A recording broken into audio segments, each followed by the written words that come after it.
નમસ્કાર દોસ્તો, જય હિન્દ. સ્વાગત છે આપ સૌ દોસ્તોનું લક્ષ્યમ એકેડેમીના ડિજિટલ યુટ્યુબ પ્લેટફોર્મ પર.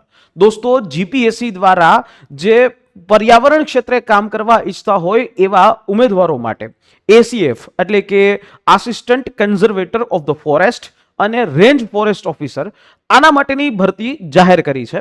જગ્યાઓ પણ જાહેર કરી દીધી છે. ઓફિશિયલી નોટિફિકેશન પણ આવી ચૂક્યું છે. વિગતવાર આખું નોટિફિકેશન આ વિડીયોના માધ્યમથી સમજી લો અને તમે આ ભરતી માટેનું નોટિફિકેશન જે પણ લાગતા વળગતા તમારા મિત્રો છે એના સુધી પહોંચાડી દેજો. આ વિડીયોની લિંક છે એના સુધી પહોંચાડી દેજો. તો વાત એવી છે કે જેને આપણે કહીએ છીએ એસીએફ મદદનીશ વન સંરક્ષક વર્ગ 2 એટલે કે ક્લાસ 2 હોય છે અને રેન્જ ફોરેસ્ટ ઓફિસર પણ ક્લાસ 2. આના માટે ટોટલ 26 જગ્યાઓ છે એ જાહેર કરાઈ છે. ફોર્મ ભરાવાનું શરૂ થઈ ચૂક્યું છે. ફોર્મ એ 1 એપ્રિલથી લઈ અને 15 એપ્રિલ સુધી આના ફોર્મ એ ભરાશે.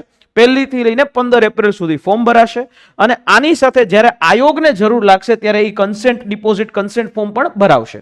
બીજી વાત કે આ ભરતી માટેની પ્રિલિમિનરી પરીક્ષા છે એ 7 તારીખે આયોજન થશે એટલે કે 7 જૂનના રોજ જે જનરલ સ્ટડીઝનું પેપર છે એ જનરલ સ્ટડીઝનું પેપર થઈ જશે અને ત્યારબાદ જનરલ સ્ટડીઝ 2 નું જે પેપર છે એ 27 જૂનના રોજ આ પરીક્ષાનું પેપર છે એ થવાનું છે. એટલે જનરલ સ્ટડીઝ અને ત્યાર પછી જનરલ સ્ટડીઝ 2 નું પેપર ઓલરેડી એની તારીખ જાહેર થઈ ચૂક્યું છે 27/6 ત્યારબાદ જગ્યાઓની વિગતવાર માહિતી લઈએ તો 25 જગ્યા આરએફઓ માટે છે અને એક જ જગ્યા છે એ એસીએફ માટે છે અને એ પણ એક જગ્યા કઈ છે? દિવ્યાંગ વાળી જગ્યા છે, દિવ્યાંગ સ્પેશિયલ જગ્યા છે. એટલે જનરલી આ આખી ભરતી છે એ રેન્જ ફોરેસ્ટ ઓફિસર ઉપર જ કેન્દ્રિત છે પણ એક જગ્યા માટે એસીએફ જે છે લખવામાં આવ્યું છે.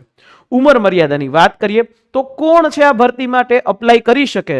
તો જે લોકોએ 20 વર્ષથી લઈને 35 વર્ષની ઉંમર સુધી હોય 35 વર્ષ સુધીના એજવાળા મિત્રો છે આ ભરતી માટે અપ્લાય કરી શકે છે અને સરકારશ્રીના ધારાધોરણ મુજબ આ ભરતીમાં છૂટછાટો પણ મળવાપાત્ર છે. કઈ રીતે? તો કે જો જે ઉમેદવારો જનરલ કેટેગરીના છે પુરુષ ઉમેદવારો એના માટે કાંઈ નથી પણ જે પુરુષ ઉમેદવારો અનામત કેટેગરીમાંથી આવે છે તો એ લોકો માટે 35+5 એટલે કે 40 વર્ષ સુધી અપ્લાય કરી શકશે. જો એ મહિલા ઉમેદવારો છે તો એ અનામત કેટેગરીની મહિલા ઉમેદવારોને 10 વર્ષ એ મળશે એટલે 35+10 એટલે કે 45 વર્ષની એજ સુધીના મર્યાદામાં મળશે. બીજી વાત, દિવ્યાંગ માટેની એક જગ્યા છે અને એમને પણ 45 વર્ષની મર્યાદા સુધીમાં અપ્લાય કરી શકે.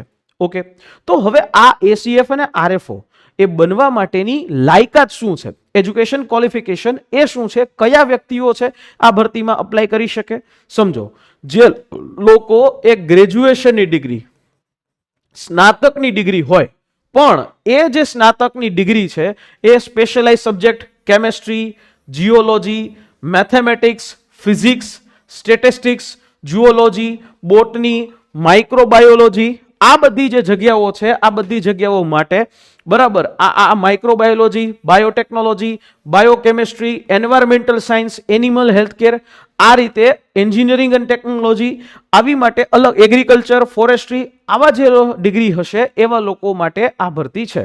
અને એની સાથે જે બીએસસી વાળા જે લોકો છે બીએસસી ઇન ફોરેસ્ટ્રી બરાબર એના માટે પણ આ વસ્તુ એ આપવામાં આવી છે અને એની વાત પણ કરી છે કે the provided the અહીંયા contain the above clause the candidate who possess the degree of BSc and BSc horticulture એ લોકો છે એના માટે પણ સ્ટેટ એગ્રીકલ્ચર યુનિવર્સિટી હેઠળ 10% માર્ક્સ જે છે એ એક અહીંયા રિટન એક્ઝામિનેશનની અંદર અને ઇન્ટરવ્યુ માટે કન્ડક્ટ કરવામાં આવશે.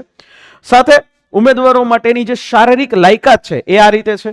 પુરુષ ઉમેદવાર માટે 165 સેન્ટીમીટર અને જો એ પુરુષ ઉમેદવાર એસટી સમુદાયમાંથી હોય તો 160 સેન્ટીમીટર. ત્યારબાદ વજનની પણ 50 કિલોગ્રામ હોવું જોઈએ, મિનિમમ વજન છે. મહિલા ઉમેદવાર માટે 158, જનરલ અને બીજી બધી ઉમેદવારો માટે એસટી ઉમેદવાર મહિલા હોય તો 156 સેન્ટીમીટર.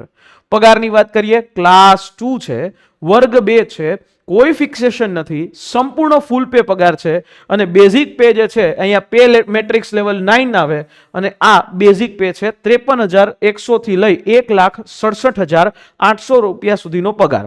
હવે વાત કે પરીક્ષાની જે છે આખી વાત કે ભાઈ અહીંયા સિલેક્શન પ્રોસેસ છે એ શું છે, કઈ રીતે આખું સિલેક્શન પ્રોસેસ છે એની ઉપર ચર્ચા. અહીંયા તમારે એક પ્રિલિમ પરીક્ષા થશે, પ્રિલિમ પરીક્ષાની સાથે સાથે તમારે અહીંયા એક મેઇન્સ પરીક્ષા પણ થશે અને સાથે ઇન્ટરવ્યુ પણ હશે. તો પ્રિલિમ પરીક્ષા છે એનું એક પેપર જે તમારું 7 જૂનના રોજ થશે, બીજું પેપર 27 જૂનના રોજ થશે. 2 પેપર થશે, એક general studies 1, general studies 2. Total 400 માર્કનું પેપર છે અને એના માટે તમને સેપરેટલી 3 કલાકનો સમય મળશે. અને ત્યારબાદ અહીંયા આ જે પેપર 1 અને પેપર 2 આ બંને જે છે પેપર MCQ છે, MCQ ના હશે, બરાબર. બંને પેપરનું જે મીડિયમ છે, માધ્યમ છે, ગુજરાતી અને ઇંગ્લિશ હશે. ત્યારબાદ મીન્સ પરીક્ષા થશે. આ મીન્સ પરીક્ષાની અંદર ગુજરાતી, ઇંગ્લિશ, જનરલ સ્ટડીઝ 1, 2 અને 3 આ બધા પેપર જે છે એ ટોટલ 150 માર્કના હશે. 750 માર્કની આ મેઇન્સ ટોટલ પરીક્ષા હશે, જેમાં ગુજરાતી છે એ 12મા ધોરણ લેવલનું, ઇંગ્લિશ 12મા ધોરણ લેવલનું, બાકી બધા ગ્રેજ્યુએશન લેવલના એ પેપર હશે. આ રીતે જે પ્રિલિમિનરી પરીક્ષા છે એ જે 400 માર્ક વાળી, બરાબર, આ 400 માર્ક વાળી જે પ્રિલિમ પરીક્ષા એમાંથી 26 ઉમેદવારોની જગ્યા છે અને 26ના 15 ગણા ઉમેદવારોને મેઇન્સ આપવા મળશે. અને મેઇન્સ બાદ જે છે 3 ગણા ઉમેદવારો મેઇન્સ પાસ કરેલા હોય, જે લોકો મેઇન્સમાં આવે એવા મેરિટ બેઝ 3 ગણા ઉમેદવારો જે હોય એમને બોલાવવામાં આવશે ઇન્ટરવ્યુ માટે, મૌખિક કસોટી માટે. તો આ રીતે જે છે આખું વસ્તુ કરવામાં આવશે.